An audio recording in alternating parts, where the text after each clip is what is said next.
विदित जगदम्ब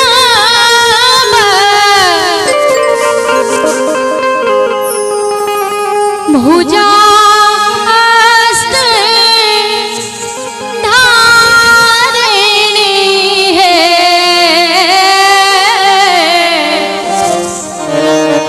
जगत विदित जगदम्ब भुजास्त धारिणी है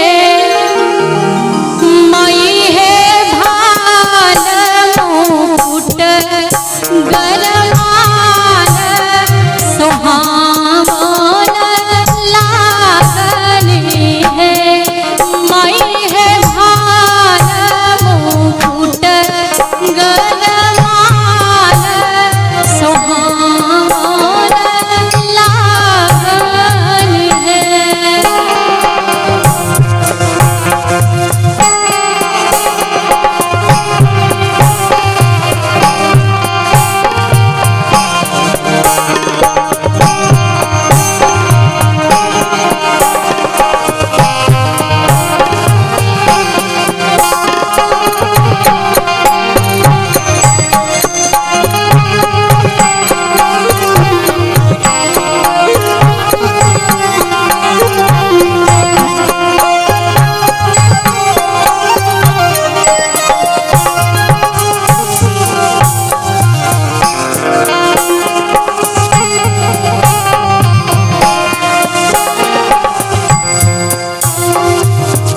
हेलो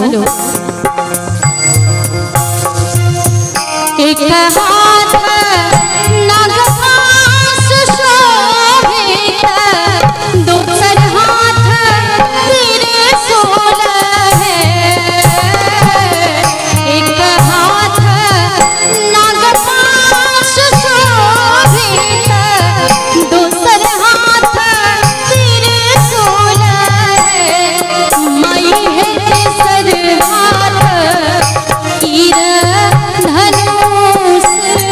छरिम चक्रधारिणी है मई है तिसर हाथ तीर धनुष छरिम चक्रधारिणी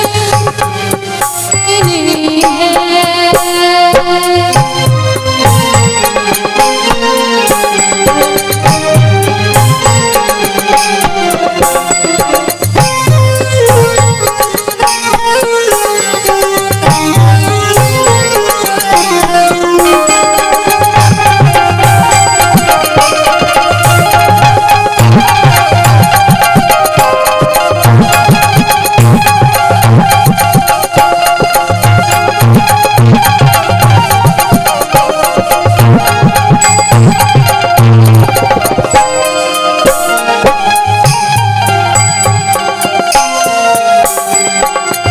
पांचम हाथ खरग विराज गदा।